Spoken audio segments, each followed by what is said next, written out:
Good evening, everyone. Welcome to those who are in the room. Welcome to those who are joining us on Zoom. Hope you forgive me, but I'm going to have to be a split personality between speaking to those who are watching on the Zoom side and those who are watching on the room side. You're all very welcome, everyone, to Clifton House. Now, the first thing I have to say is that this event is being recorded. So the recording is now starting, and so that everyone is aware of the fact that we have a recording system in place. Now, you're welcome here. We are housed in the Belfast Charitable Society, and this is Clifton House in Belfast. Many of those in the room are probably very familiar with it, and this is the boardroom of the Charitable Society. The Charitable Society is the oldest charity extant in Ireland. It was founded by a number of merchants of Belfast in 1752 as a poorhouse then and infirmary. And it operated as that for many years and was incorporated. And this building was completed as long ago as 1774. Now, at that time, Ireland had its own parliament, and the incorporation was by Act of the Irish Parliament. So that is pretty unique standing, that it has charitable status granted by the Irish Parliament. And that grant of charitable status is still legally binding on the society, although its powers have been updated by the Westminster Parliament on more than one occasion, but that's how it's presently governed. And it continues today to operate to provide for disadvantage, and it does a tremendous work in that regard, and we may come back to that. That's the first introduction I have to make, which is the Charitable Society. The second introduction I have to make is the Mary Ann McCracken Foundation, which is an aspect of the Charitable Society's work, and its headquarters are in this building as well. Now, the Mary Ann McCracken Foundation was founded in 2019. Mary Ann McCracken, and all of those who are attending, I assume, know the story of Mary Ann McCracken.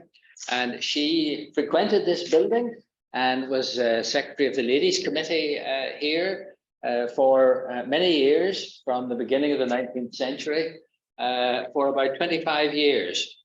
As you may know, she was born in 1770, and she died at the grand old age of 96 in 1866. So the Mary Ann McCracken Foundation is presided over by Norma Sint, who's sitting at the front of the audience here tonight. And she and the foundation are continuing the work as a legacy of Mary Ann McCracken and of her example. And she was an extraordinary, an extraordinary woman. Now, that's the second introduction I have to make. And the third introduction that I have to make is of the Wollstonecraft. And I've had difficulty saying that again, society. Maybe I'll just call it the Society. Because it has its parallel with the Mary Ann McCracken Society. Now, it was founded in 2018, and Mary, she was born in 1759, so she was 11 years older than Mary Ann McCracken, but she died at the unfortunately early age of 38 in 1797. But she had tremendous influence nonetheless. So Mary Ann McCracken was 27 years old when she died. And she was quite familiar with her work, as we're going to hear, and quite influenced by that work. But the Wollstonecraft Society is continuing to undertake work to represent her legacy and her work in respect of the equality of women, equal rights, and that society has been very active since its formation, and it has produced something unusual. It's a comic book for schools, and it is a method of promoting her work. And as Mary Alice has, and I have been discussing a moment ago, I'm sure Mary Ann McCracken's example can be made in the same fashion. We'll maybe have the Mary Ann McCracken comic book for schools. So those are the three societies that are really coming together for tonight's event. And I have two more introductions to make before we begin, because it's our two distinguished speakers this evening.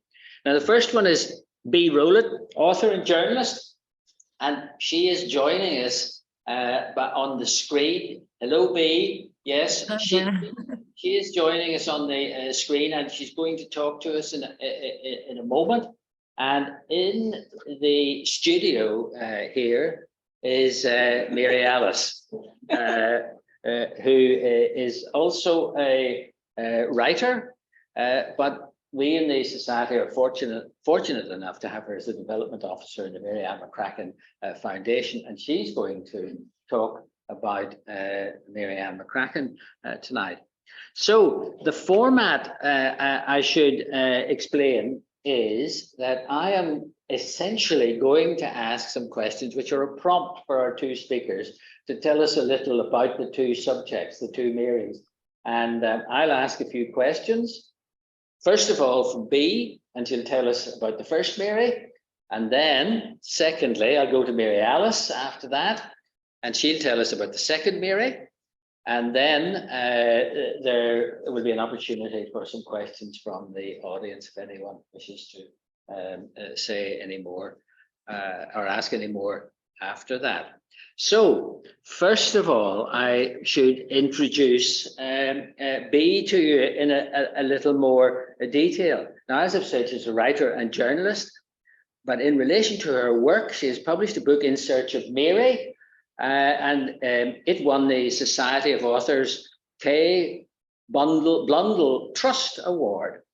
Her best-selling book, talking about Jane Austen in Baghdad, was dramatized by the BBC, and she's also written an introduction to the new edition of A Vindication of the Rights of Women, and there's a copy. There are some copies downstairs of that, as are copies of Mary Ann McCracken biography downstairs, and maybe Mary Alice will say some more about that.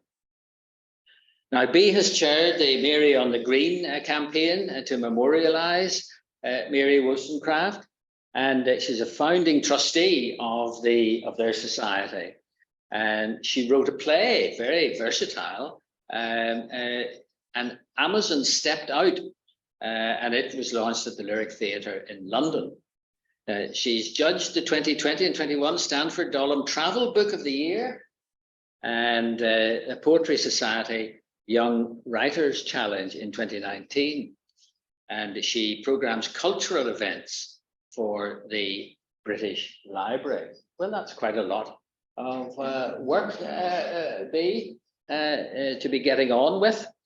So we're very grateful to you for joining us this evening. Now, I'm going to start things off by asking you this question, Bee. You've described Mary as a fearless advocate of human rights and a daredevil in her personal life. So could you tell us a little about the life of this extraordinary woman? I can. It's a really exciting story, and I've been telling this story for well over a decade, and I just never get bored of talking about Mary Wollstonecraft, and you will see why. Her story is just quite unique, I think, and there's also many tragic twists. It's a bit of a roller coaster, so buckle up. I just wish I could be there in the room, really, in such a hallowed room filled with such extraordinary and powerful living history. I'm quite envious, but I'll do my best from here in my living room anyway. So Mary Wollstonecraft, as Sir Ronnie mentioned, she was born in 1759. She was born into a downwardly mobile family. Grandpa Wollstonecraft had been a fairly well-to-do handkerchief maker. Went to Wollstonecraft, a violent person. He was an alcoholic. He decided, just as the at the dawn of the age of industrialization and the Industrial Revolution, to move in the opposite direction and attempt to be a gentleman farmer, but he was neither a gentleman or a farmer. And so the poor old Wollstonecraft family scuttled from one place to another throughout an itinerant childhood marked by violence and domestic abuse, really quite grim. It was a family that did not believe in educating girls.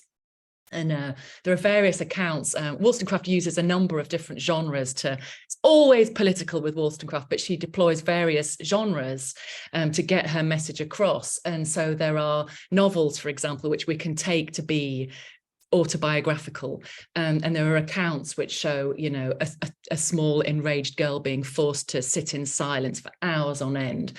So you can just tell, and this is one of the things actually that I think speaks to the relationship between Mary Wollstonecraft and Mary Ann McCracken, is that they both channel their own lived experiences and the direct experiences of injustices that they witness, and they channel this energetically and tirelessly into their life's work. So Wollstonecraft, basically, she educates herself, and she goes off like a blender with the lid off. Once she starts, there's no stopping her. And the way that she does that is the sort of Jane Austen route of the poor but worthy clever girl who attaches herself to a series of sort of grumpy old ladies as their companion. And that's really the only way you can scratch together a living as a clever young thing in that time without money of your own. So she first works as a companion for a lady in Bath. She tries to get work as a teacher. She works as a governess in Ireland. We'll come to that later. Eventually, she falls in with a crowd of quite radical people in a small village outside London, known as radical dissenters. So these were people who were excluded from public life in England. They couldn't go to university, they couldn't join the army, they weren't represented politically because of their political and religious views. And these included people like Thomas Paine, William Blake, you know, a really quite sort of luminous circle that she ends up in. And this is where she begins to write. I mean, you get a sense of the direction of travel with her first book, which is called Thoughts on the Education of Daughters. So you know that there's a preoccupation there, that it comes from her own life. And this is followed up by other works. She becomes a jobbing writer, effectively. In fact, she rather pompously describes herself in a letter to her sister. I am the first of a new genus. She's kind of inventing a sort of woman that didn't exist until now, a woman who lives by her pen. Oh, somebody's telephone just went off. Are you hearing this? Anyway, I'm just going to carry on and ignore that. I hope you can all still hear me. So yes, Wollstonecraft. It was about the video, the link. I've got it now. I just couldn't get the link. Okay, right. Bye. Hi, Sheila. You're taking part now. Anyway, I'll just carry on. Where was I, Sheila? You're joining me now on the screen. Let me think. I'd got to Wollstonecraft becoming the first of a new genus. That's right. Okay. She writes to her sister, I'm the first of a new genus. I'm a woman who lives by my pen. And of course, women have written in the past, but they tended to be women of independent means. Not so in Wollstonecraft's case. And she very rapidly becomes quite an international celebrity. First, she writes in 1790, I think for me, her greatest work, and it's a vindication of the rights of men. She doesn't mean men, she means humans. And what she's reaching for is the language of human rights, although the term doesn't actually exist. It's sort of pure Enlightenment thought here. And she's looking for a universal system of human rights, which is something quite extraordinary. It's in the ether. It's very much part of Enlightenment thinking, but she is among the first. So we can call her an early architect of human rights and a genuine pioneer.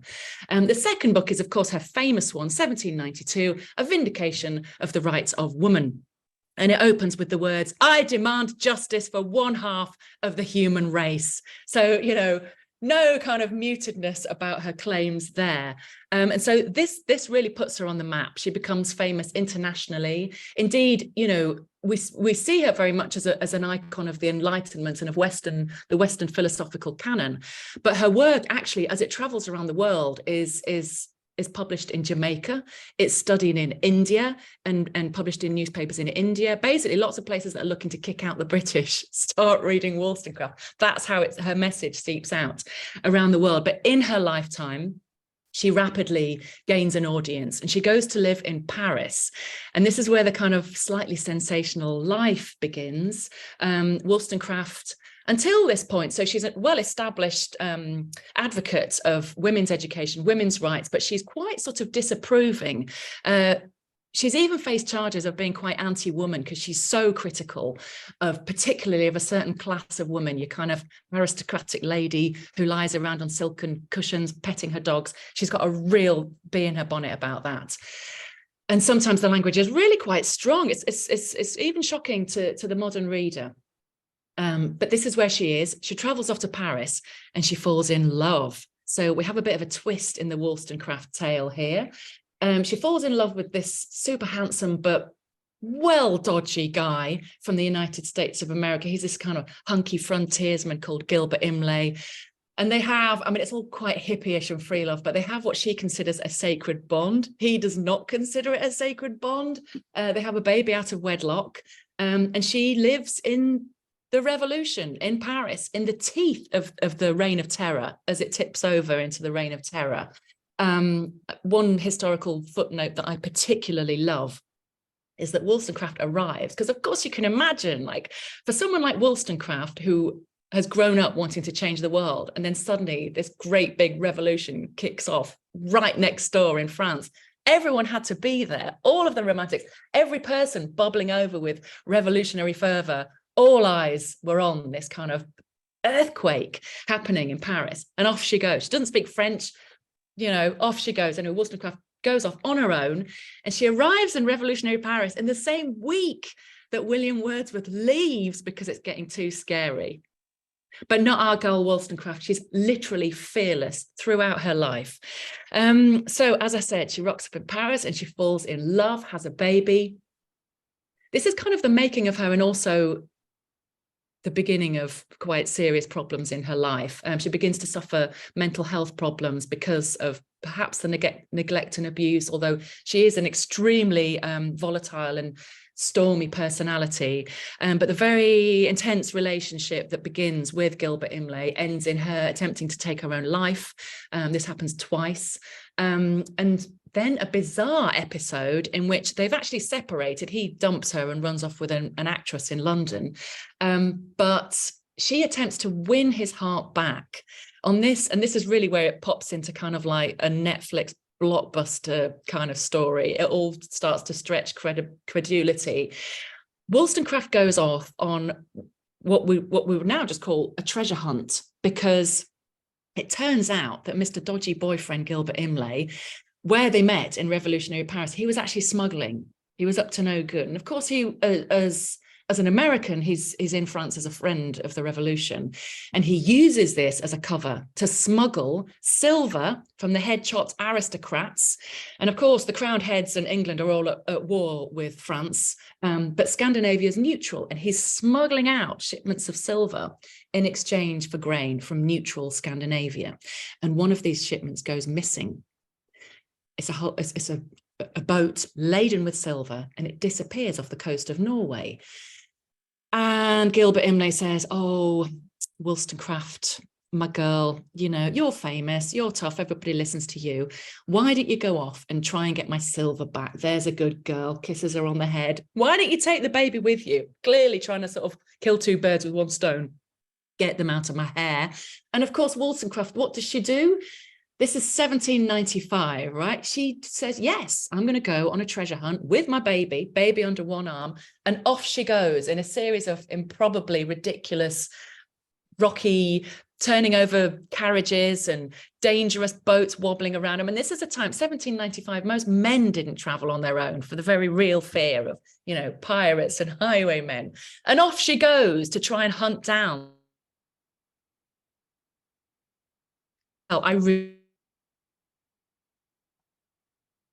She never finds it. People are still looking for it. I know, because I actually I retraced that part of the journey with my baby when my smallest kid was the same size as her baby. Nobody found the silver. Anyway, the real treasure, of course, is, I mean, this is something of a diversion, but it gives you a sense of what an extraordinarily plucky and fearless person she was. But the real treasure is Wollstonecraft's legacy. It's her writing, it's her words. After a short spell as a teacher in Ireland, Wollstonecraft doesn't return to teaching per se. She tries to run a school, but it tanks. But she dedicates everything from there on in. I mean, her life, as Sir Ronnie pointed out, was tragically curtailed.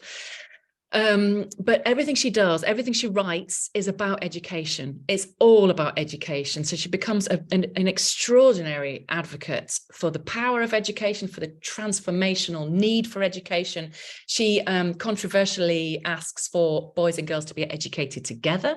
She calls for a state system of education. Of course, this doesn't exist yet, although it's known that William Gladstone did annotate his copy of the Vindication, so perhaps some filterings down of Wollstonecraft into the British state school system. The next sort of twist on the Wollstonecraft roller coaster is quite horrible, actually. Sorry about this. I warned you there'd be tragedy. But after the spell in Paris and the amazing treasure hunt, she comes back to London, refocuses, begins writing, meets a decent boyfriend this time, good old William Godwin, the anarchist philosopher, and they really find love together. It's beautifully described as a friendship melting into love, and he really gets her. It's a relationship of equals, which is wonderful, but it doesn't last. They get married, controversially, because both of them just compared marriage to slavery, but it's because she's pregnant and she has experienced firsthand the opprobrium heaped upon a single mother. She knows, and she also knows what that means for the child. So I don't really blame them for kind of taking the plunge and getting married, but nonetheless, they get married in the old church St. Pancras, and a few months later, she's buried in the old church St. Pancras. She dies in childbirth, giving birth to Mary Shelley, the future author of Frankenstein. So we can call her Frankenstein's granny in a way. I promised you a sensational story. I'm trying to make light of it. This bit's really horrible. She dies in childbirth because they hadn't invented washing hands yet, obviously. She has retained placenta, an infection is introduced, and it takes her 10 days to die. And during this time, and it's carefully detailed by William Godwin, it's a very painful read. It's really upsetting. It takes her 10 days to die, and she really wants to live. She's at the height of her writing power. She's only 38. She has a little child already, and another one just come into the world, and she has everything to live for, and she dies. But I've written a lot about this. I describe it as two deaths. She doesn't die once, she dies twice. Because what happens next is, you can imagine that a woman of such staunch opinions and such an outspoken and unvanquishable nature as Mary Wollstonecraft generated a lot of enemies. She had really gone into battle with pretty much every single vested interest in the land. And so now her enemies were just delighted to find out. And it was unfortunately through the pen of her dear husband, William Godwin, who wrote, in a state of utter heartbreak, the first biography of Mary Wollstonecraft. And it's an extraordinarily beautiful piece of writing, quite modern, in the modern biographical style. It's quite kind of warts and all. So he describes that she attempts to take her life, that she has a child out of wedlock. These details come out. And of course, all hell breaks loose. All of her enemies come galloping to the feast. And really, modern day trolls have nothing on this. Poems are circulated about her naked body. It's a sustained misogynist attack that takes place in public, in the press, not for months, but for years. And of course, you have to realize, of course, that Britain is tipping over into Victorian Britain, where, women weren't supposed to have ankles, let alone an education. So her her experiments in living, as Virginia Woolf called them, became very unfashionable, and people associated with her ideas fell from grace, and she was held up as an embarrassment. It took about 100 years. I mean, there are sort of, I like to call them daughters of Wollstonecraft, and of course Mary Ann McCracken is one of them. But in public opinion in England, it took a long while for her to be brought back. To some extent, I think we're still experiencing that. So the suffragette movement, the suffragist, Millicent Fawcett, was the first to sort of try to restore Wollstonecraft to her rightful place in our political landscape by writing an introduction to a re-edition of The Vindication, in which she described Wollstonecraft as the leader in the battle for women's votes. So then you start to see a renewed upsurge in interest about her. But still to this day, people definitely don't know how to spell her. Yes, it's a tricky name to pronounce. And it's my mission really to make sure that more people find out about her. And I absolutely salute the work of the Mary Ann McCracken team as well, because it's so necessary and so vital. And it's also so interesting to know about these incredible women who lived lives of huge courage and have made a difference in our world. I'll stop now.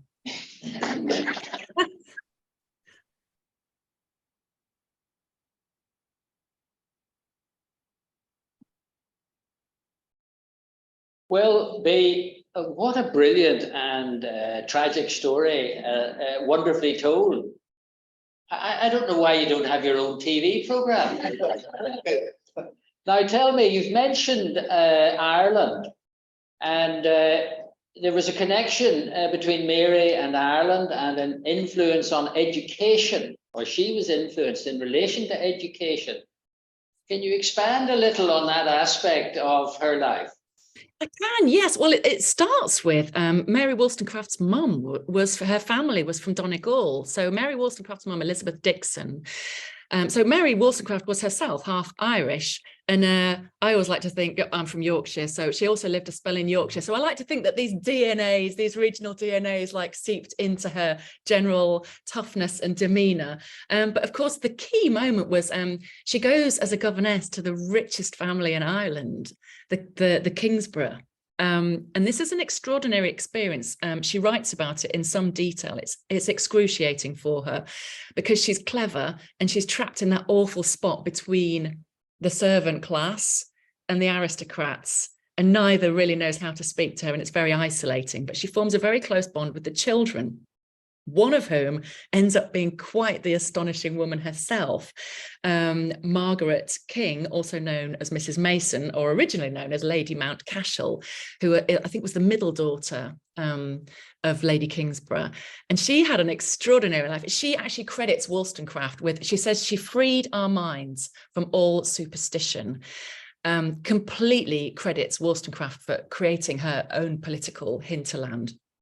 And she goes on to, she runs away, disguises herself as a man. This is Margaret King, becomes a doctor, and attends medical school in Germany. So you see these daughters of Wollstonecraft, as I like to call them. The influence begins to spread down through the generations. And of course, she's very much credited by Mary Ann McCracken as well. I mean, they were almost contemporaries.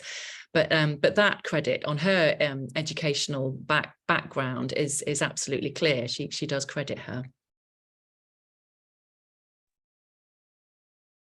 Thank you very much. Now I have one other aspect I'd like to ask you about. Bee, are you're still with us? Yes. I'm sorry, I see you are. Yes. Thank you. The other aspect I want to ask you about is her travel writing.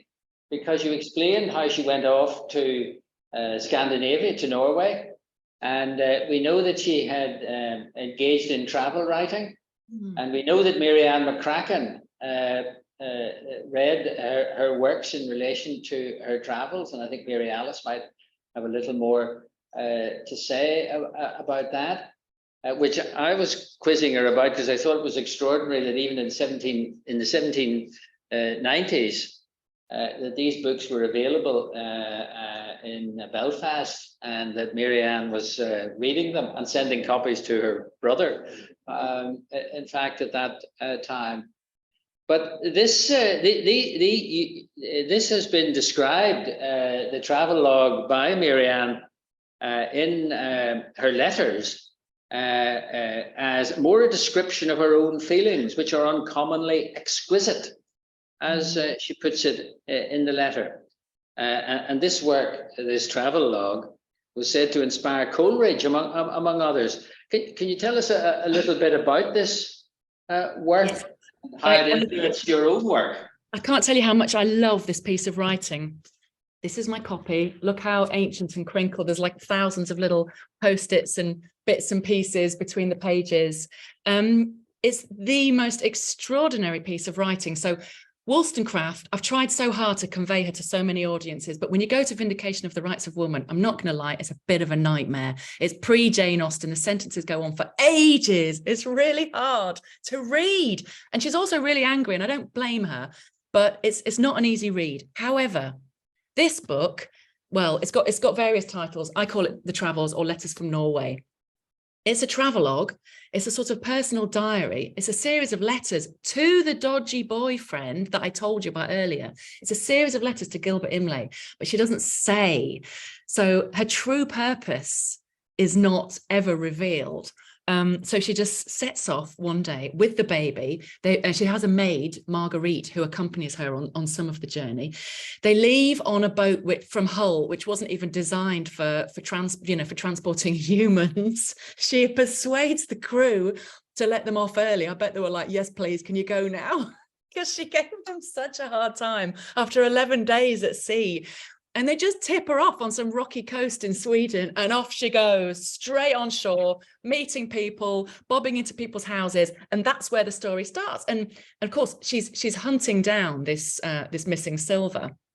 But along the way, you get sort of sharp economic treaties, views on judicial systems and incarcerations. You get views on the royals. You get fairly mean comments about Swedish women. She really doesn't rate them. She thinks they're pretty stupid. She thinks the Norwegians are the most enlightened and most free nation she's ever encountered. She just goes around kind of and sometimes she's really sarcastic. She's very, very funny. I think she sleeps, and I think she's the first writer in the English language to describe a duvet, because she describes sleeping in a box with a sort of bag of feathers. She thinks it's horrific.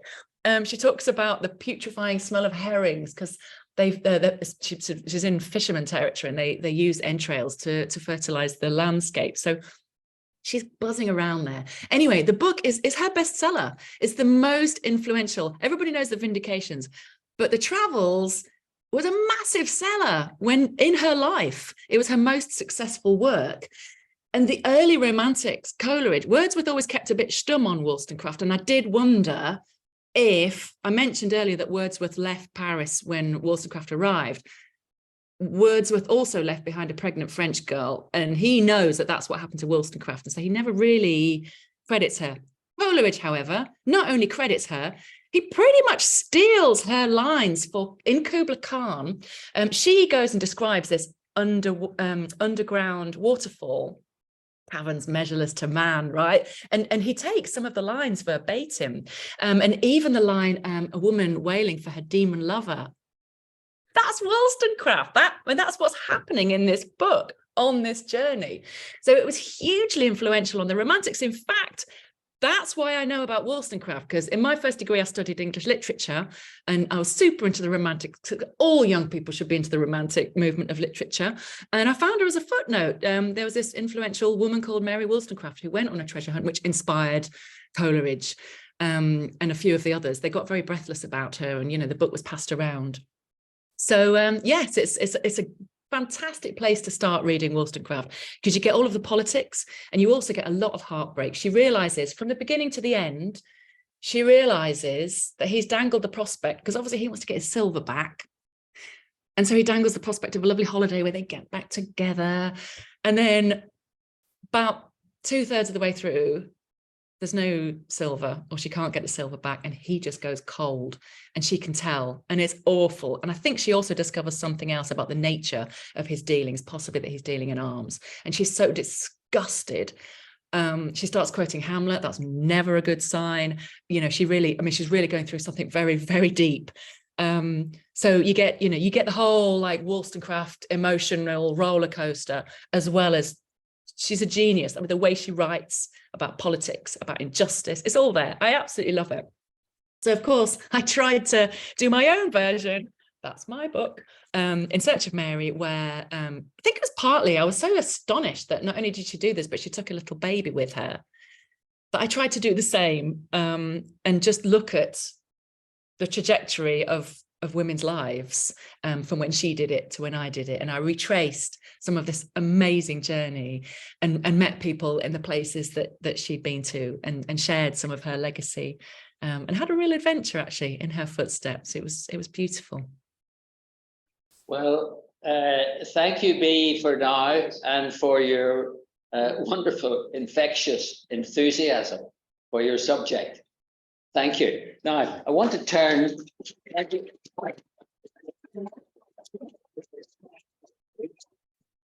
Well, we all agree. Thank you.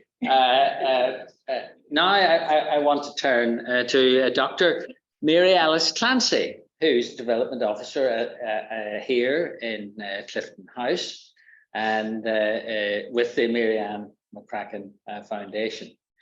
Now, Mary Alice was a student in Boston and a student in Belfast, and you'll hear from her in a moment as to where she really comes from when she speaks to you.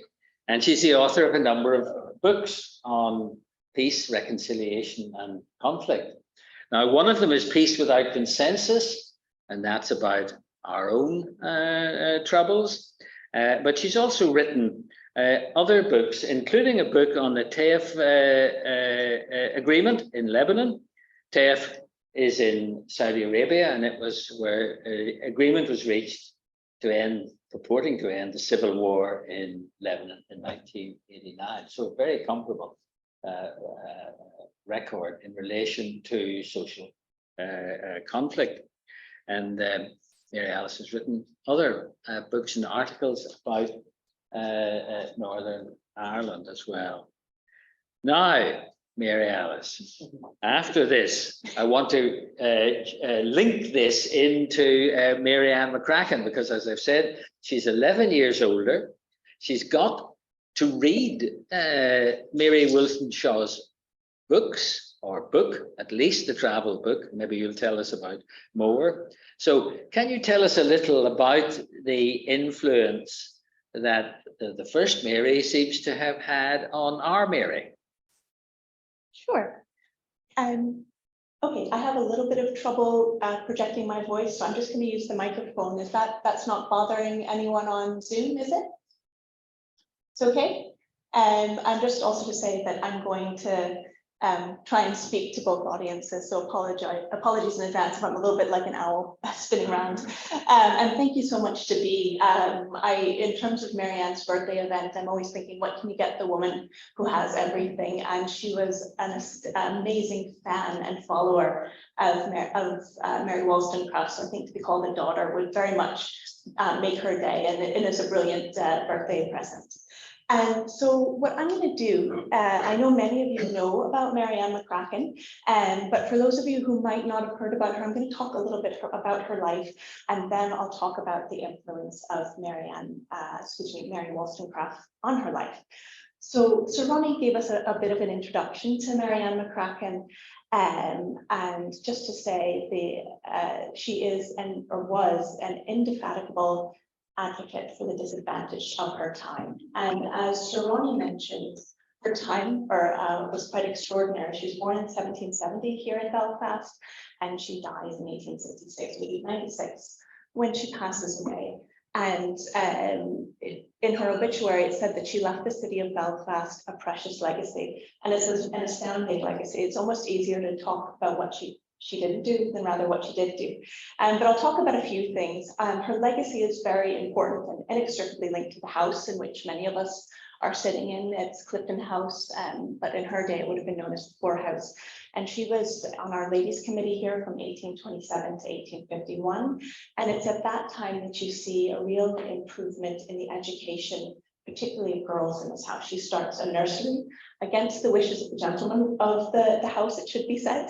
And you also see her making sure that young girls are educated in a consistent and rigorous manner. And she also looks after the female apprentices of the house, makes sure not only that they have fair working conditions, but that they have a voice in their apprenticeship. So that's her legacy within the house. Outside of the house, she's also president of the Ladies Industrial School. A few more examples: she was involved in a campaign to end the use of climbing boys in chimney sweeps. And I mention that because Mary Ann wasn't simply someone who preached, she was someone who practiced as well. She herself was a factory owner, and as an employer, she was known for her very fair wages and her fair conditions for her employees. And finally, she's most well known, I suppose, for her abolitionism. She's a lifelong abolitionist here in Belfast, and the iconic image of Mary Ann is at the age of 89, walking the streets of Belfast, handing out anti-slavery pamphlets for immigrants bound for the US. So that's Mary Ann in a nutshell. But I think we can all agree that Mary Ann is a woman very much ahead of her time. But I think what we have to ask ourselves is, what are the conditions that make someone ahead of their time? And there's a number of things. There's her education, which I'll come to a bit later.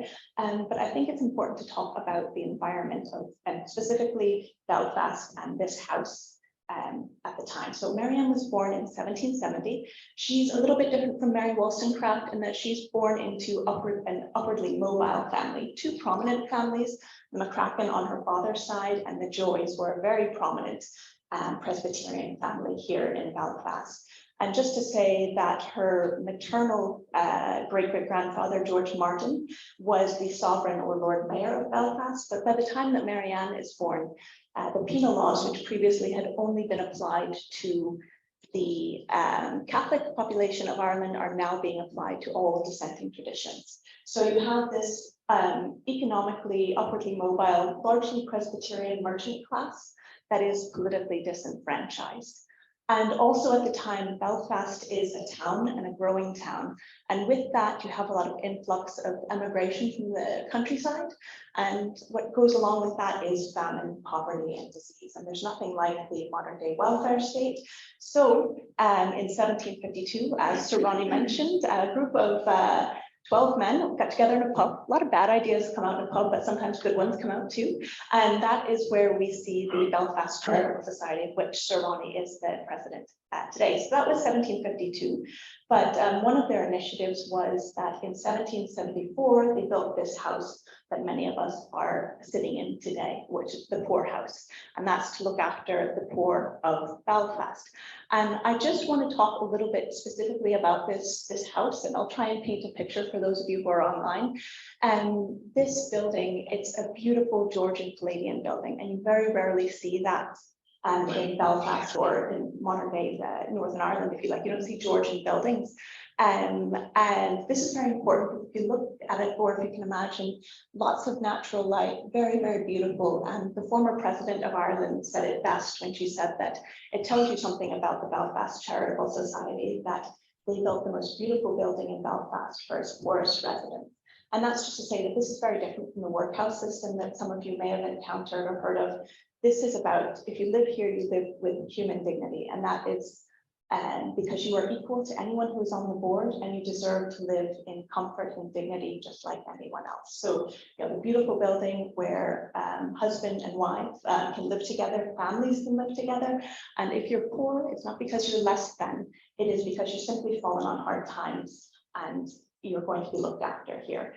So that's one, if you like, social statement that the architecture is making here. And I should say Mary Ann's own uncle, Uncle Robert, designed this building. And Mary Ann herself said that Uncle Robert constantly looked after the needs of the residents here. So always looking to improve their lives. And Mary Ann herself, she said, as soon as she could walk, she came here to the poorhouse. and she made clothing for the children, but she also played with the children. I think that's very important because these weren't the children of the poorhouse, these were her friends. So she, very early on, she's getting an education in empathy.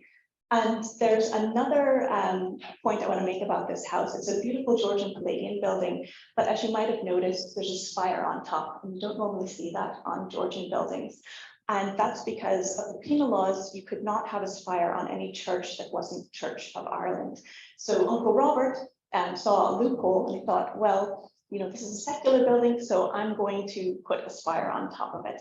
That was deliberate, and it was meant to make an impression on the ruling beliefs of the day, particularly the Marquess of Donegal. And they've been granted this land somewhat begrudgingly, and this was out of sight, out of mind, and it's letting you know that the Presbyterians have arrived. And I would be remiss if I didn't mention the historian John Gray, who's in the audience today. I'm going to purloin shamelessly, so my apologies. But John had said that if you think of this building along with what becomes the Linen Hall Library and what were the three Presbyterian churches on Rosemary Street, they almost form an alternative Presbyterian republic. And when you understand that, you understand how Mary Ann and her family became caught up in radical politics in 1798. So really this building in many ways is a hub, much like Mary Wollstonecraft, Newington Green was a hub for dissenting culture, and this is a hub for dissenting culture here in Belfast. So I just wanted to talk about that because it'll give you some sense of Mary, the environment in which she was raised. So it is an environment of where she's taught empathy and equality from a very early age, and she's part of radical politics and dissenting culture. So after that brief summary, I'll talk a little bit about the influence of Mary Wollstonecraft on Mary Ann. So as Sir Ronnie has mentioned, we have one instance in her letters where she directly mentions Wollstonecraft, and that is the travelogue. She sends it to Henry Joy, her brother, who she calls Harry, when he's imprisoned in Kilmainham jail in Dublin. And it's quite a funny letter because she essentially says to him, as you mentioned, it's an exquisite book, but she also says, I hope you find this to be a more pleasing amusement than drinking. So she was trying to get him off the lash, off the sauce, and getting him to read. And it is quite funny because in that letter, you see that both of them, Mary Ann knows an astounding amount about the personal life of Mary Wollstonecraft. She knows about this rapscallion that she's taken up with Gilbert Imlay and how he sent her on this treasure quest. So she knows all about that. And both Henry Joy and Mary Ann McCracken have read Mary Wollstonecraft, and they've also read her husband, William Godwin. So that is the one instance that we have.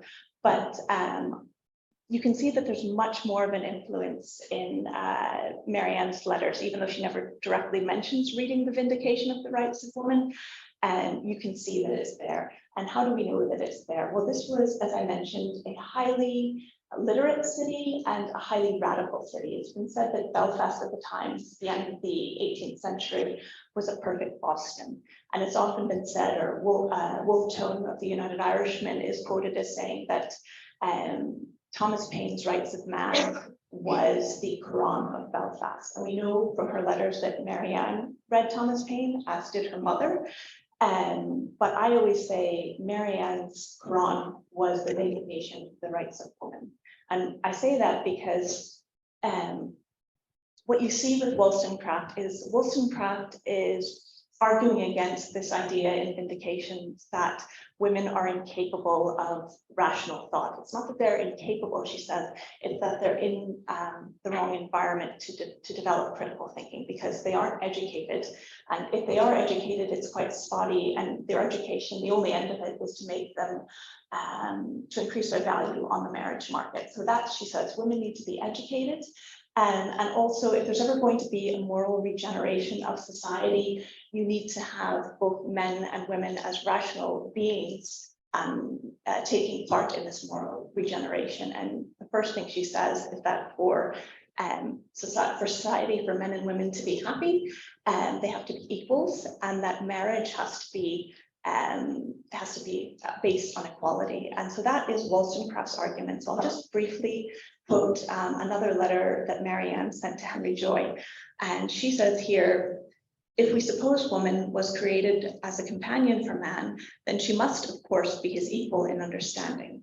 As without equality of mind, there can be no friendship, and without friendship, there can be no happiness in society. And that, I mean, that just reads Wollstonecraft. I mean, you can see the influence right there. So that's, I would say, part of her influence, but there's also a tremendous influence in terms of education. Maybe we can talk about that a little bit later. Well, thank you, Mary Alice, and thank you for the empathy you showed in relation to the way in which you described the work of the Charitable Society, or at least its historical work. And I love the story of the setting up of the infant school that you mentioned, because, of course, when things started, all the management committee were men, but they had a ladies committee. The committee would write for the men for permission to do things. So Mary Ann, as secretary, wrote to the men's committee to ask them to set up an infant school, and they wrote back and said they couldn't afford it, or it wasn't the right time, or no, in other words. And the next meeting, she wrote another letter to them, and she said, "We've set up the infant school." So that was the way to get things done. It can show something how she wasn't going to be intimidated by the men's committee. Now, Mary Alice, you've described Mary Ann McCracken as Mary's star pupil. Now, what were you trying to tell us when you gave us that description? Well, I really do think, and I was actually asked a few days ago, did they ever meet? And unfortunately, it's a shame that they didn't. Because I would say that when you read Mary Wollstonecraft's writings, she's talking about her ideal pupil, and I always think, oh, she's describing Mary Ann. Now, as Bee mentioned herself, she was Mary Wollstonecraft was a governess here in Ireland, down in Cork, and one of her tutees was, as Bee mentioned, Lady Mountcashel, later known as Margaret Mason. And she, as Bee had mentioned, she was a bit of a daredevil, because she ended up leaving her family and she moves to Italy, and then she trains in Germany as a doctor. So quite a radical woman in her own right. And as we heard, Mary Wollstonecraft had a tremendous influence upon her. But I would say about Lady Mountcashel, or should also mention that she was a supporter of the United Irishmen in 1798. But she differs from her former governess, Mary Wollstonecraft, in that Lady Mountcashel does not think that the aristocracy is inherently corrupting, whereas Mary Wollstonecraft does. And then the other thing is, even though she has this very radical life, Lady Mountcashel only really sporadically espouses socially egalitarian views. Really depends on the period and the subject under question. But with when you read Wollstonecraft's own writing, she says that if there's ever going to be reform and that women are ever going to agitate for equal rights, it's going to have to come from the middle classes. And she believes, as I mentioned, that the aristocracy is inherently corrupting. It makes women indolent, so they won't be liable to agitate for reform. And when it comes to the poor, she thinks if you have to look after every last farthing, then you're really not in a position to agitate for reform. So she thinks it's the middle classes.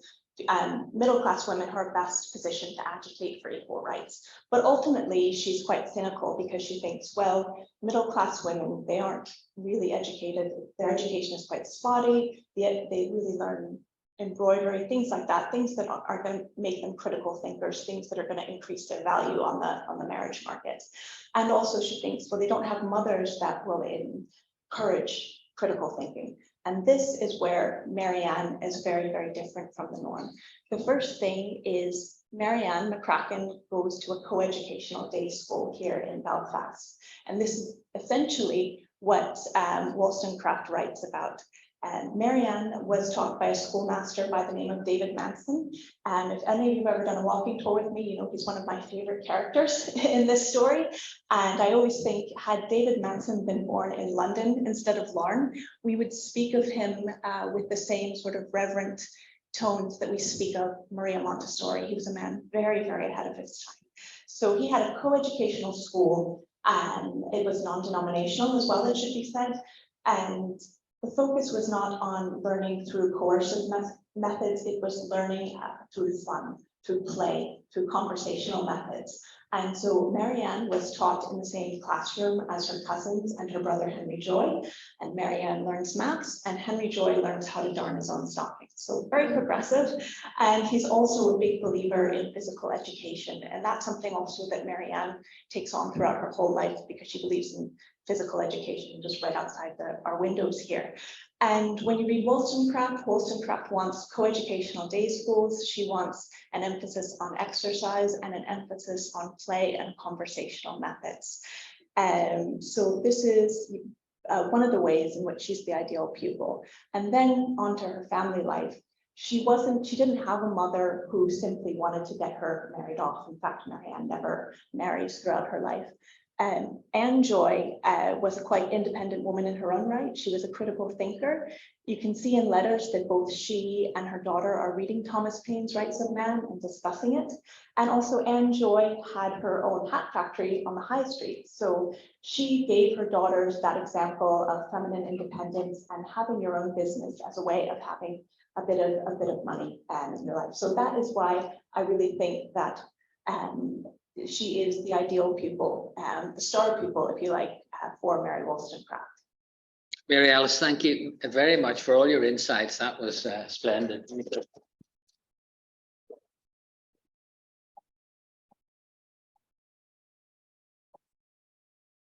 Now, I just have one more round of a wrap up kind of question, because I'm going to include Bee and Mary Alice in their respective organizations, and that's to ask them what steps they're currently undertaking, what focus they have at the moment, and how they're seeking to honor and represent the subjects of the respective the society and the foundation. If I go to you, Bee, first of all, what currently are you focusing on in relation to your society? Thank you very much for asking. And it was just fascinating to hear so much more about Mary Ann McCracken. Thank you. I'm really intrigued by that, the formative nature of that early educational environment that she was exposed to, which chimes actually with what I'm about to say, because we've decided to take a focus on primary education.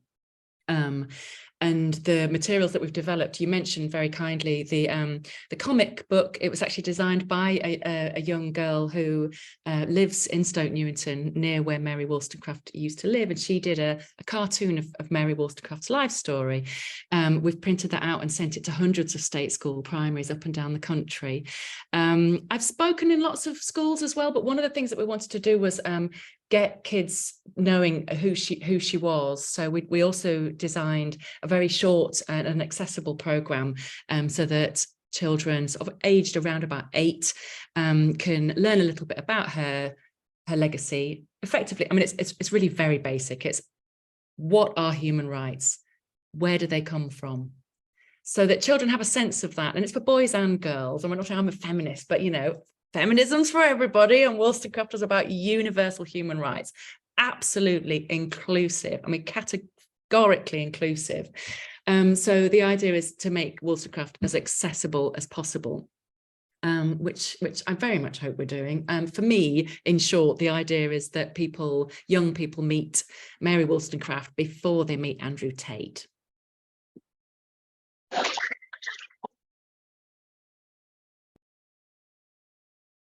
Thank you, Bee. Now, Mary Alice on the foundation.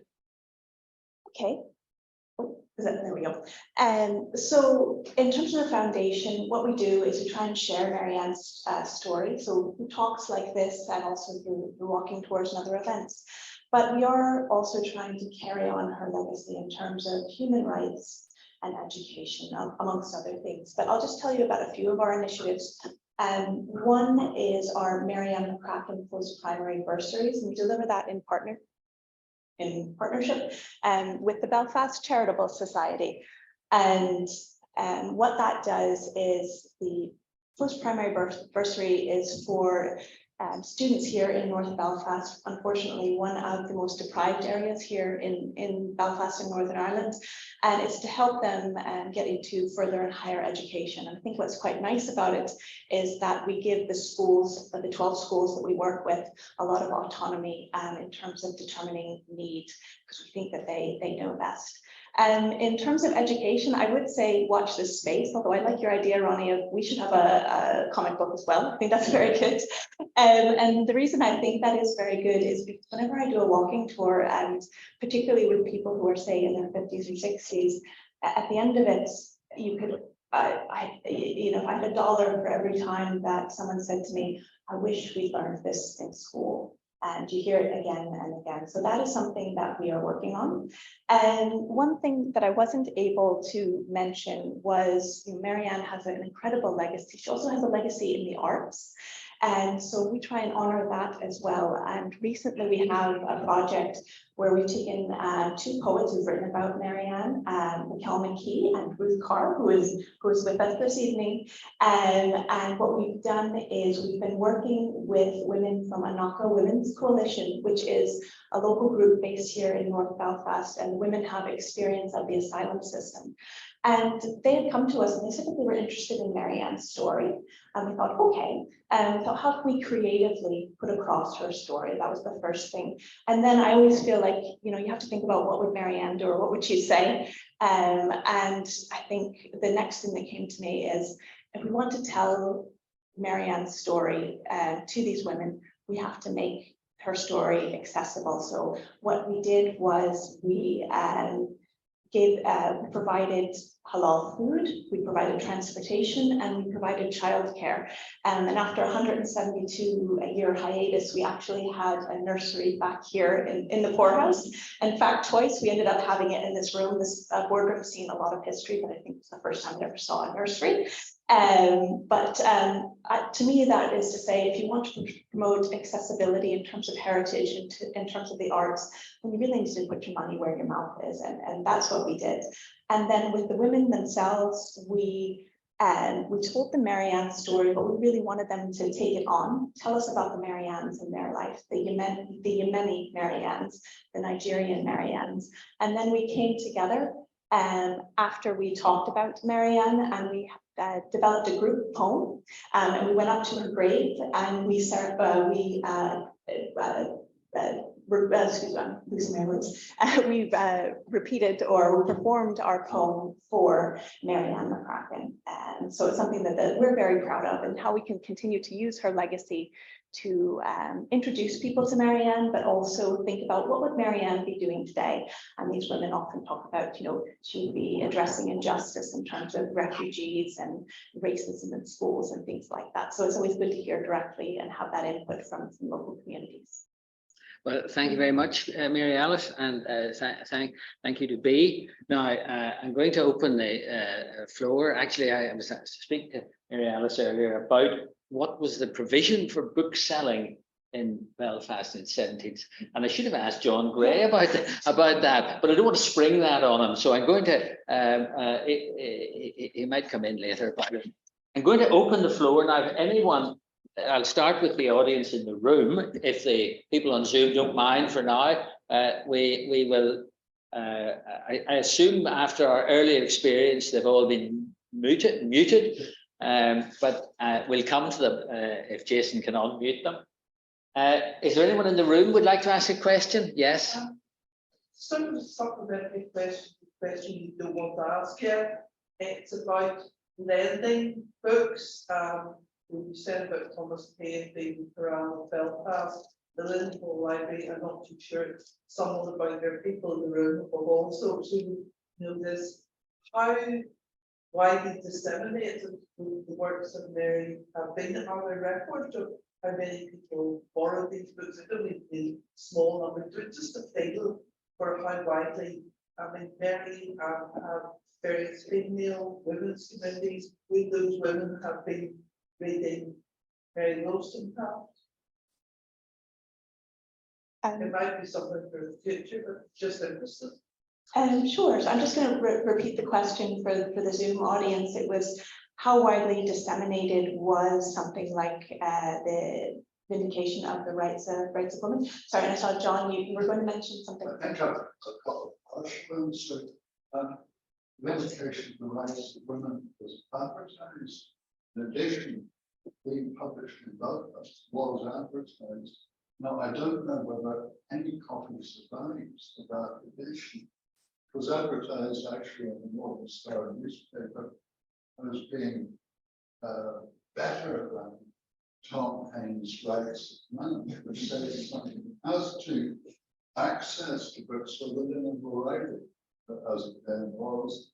You know, it was one example of the reading societies that were established mainly in County Township and Down, where books were expensive. So what people did, they came together and subscribed to create a collection of books.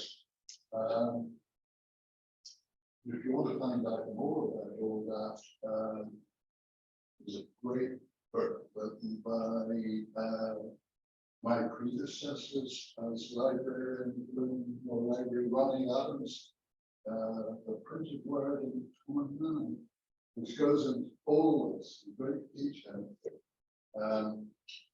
Unfortunately, just about the only reading society that survived the 98 rebellion was the Liverpool Library, because although Thomas Russell, well-known United Irishman, librarian and actually arrested on the premises, the president of the library in 1798 was a bitter opponent of United Irishman, the Reverend William Bruce, who was such a bitter opponent of United Irishman, he joined the Yeomanry. So he was able to say, well, don't burn this book club down, it's mine. Can the, I'm sorry, but could the Zoom, maybe we should have passed the microphone around. Can the Zoom audience hear what was being said there? Bee, perhaps you're a good example. Bee, were you able to hear what was said? I could capture some of it, but not all, I'm sorry to say. Yeah, we have something called the Linen Hall Library here. It's a reading society, formerly a library. It was well established. It was established at this time. The book, Mary's book, was advertised in Belfast. So it was available in that way.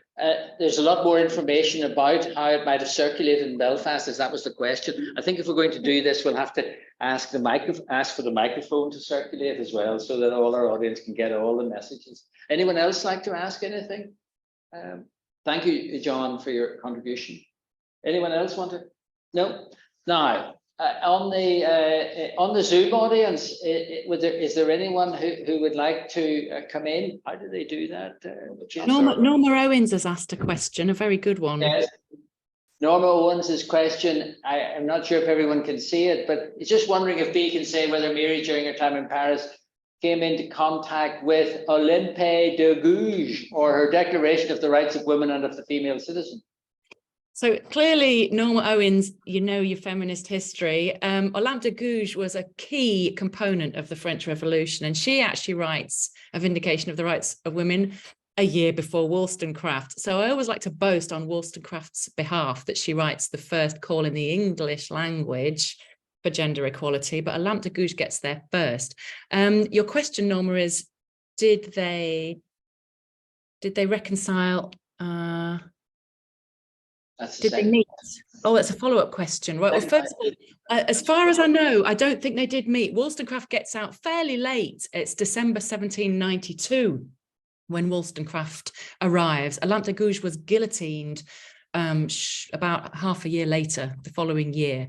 Wollstonecraft hung around with a lot of the Gironde movement in the French Revolution, including well, there's Helen Maria Williams comes out and stays, but the United Irishman Archibald Hamilton Rowan, they became very close there. And she visits, the previous speaker was just mentioning Thomas Paine. She visits Thomas Paine, who of course is imprisoned, and apparently narrowly escapes being guillotined purely because the door was open and they didn't see the chalk cross on the outside of his door, according to legend.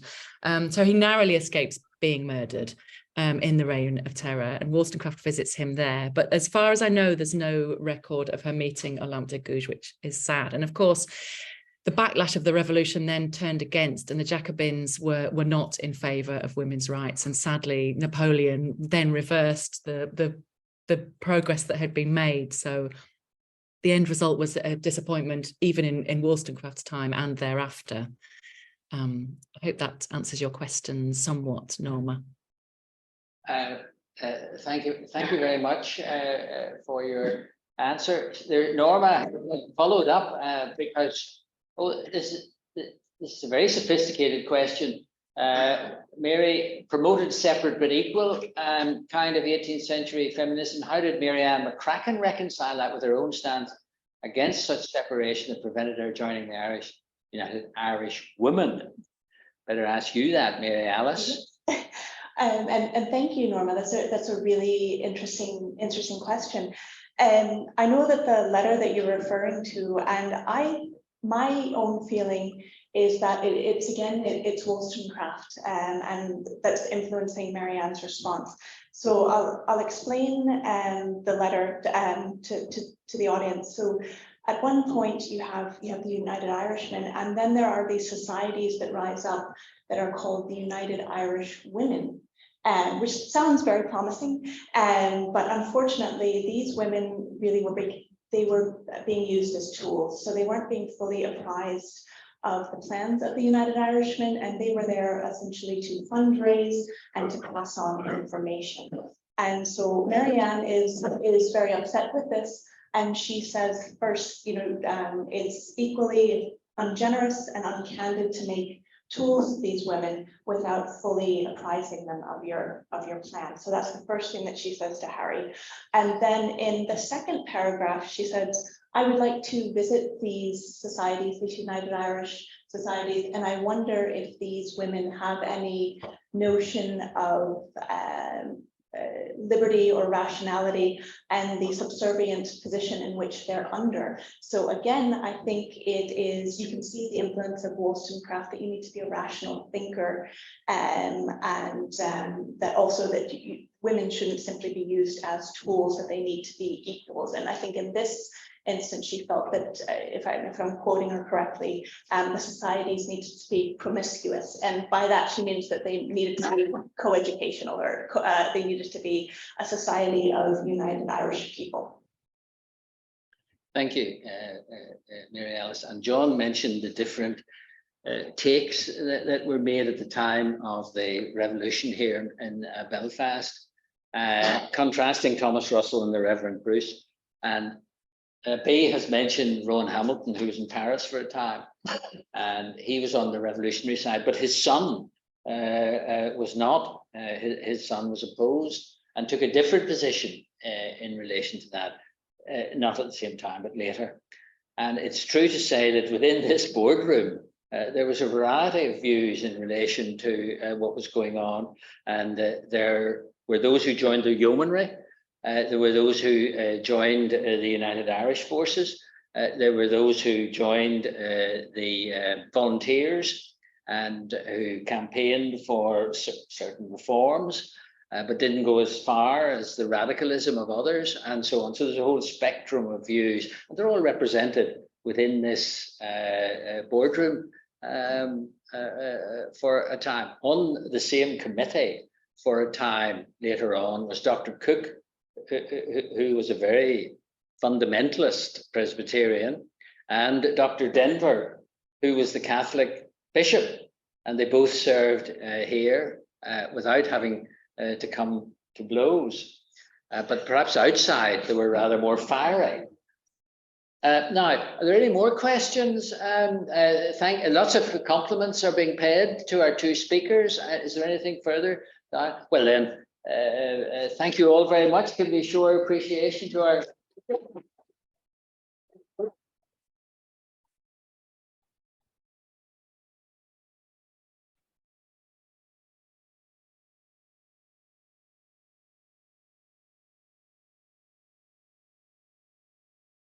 Well, Bee and Mary Alice, you're obviously in great favour because that was a great round of applause. Well done.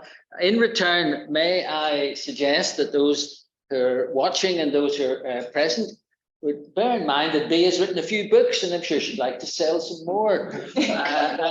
And they have been mentioned, and if you haven't had access to any of them, please do so, even if it means going to the Linenhall Library to get them. As far as this society is concerned, well, there are a few books on the table downstairs. There's a biography of Mary Ann McCracken, which was written by Mary McNeil from Belfast, and who was a member of the board here for a long number of years, as her father had been before her. And there's another book called The First Great Charity, which is about this charity, which was published last year, 270 years since the formation of the society. It's available downstairs. Some very interesting chapters there. So those are the materials that are available. Now, the tours. At the weekend, there is a cemetery tour, and you've mentioned the grave of Mary Ann McCracken, which is in the graveyard behind us here, as well as the supposed bones of Henry Joy, if they collected the right ones from the graveyard in town. He did not have his head put on a stake like the others, fortunately, but some remains from the old corporation graveyard beside St. George's Church were collected and eventually ended up, and you can see them, you can see the grave, not the bones. You can see the grave in the graveyard, along with many other significant graves there as a part of a history of Belfast. And there's a Mary Ann walking tour, 7th and 8th of July, and you can book it here, I think, or on visitbelfast.com. Lots of opportunities to hear more exciting stories about this great society. Thank you all for attending, and thank you for those who've been watching. Good night to you all. Thank you.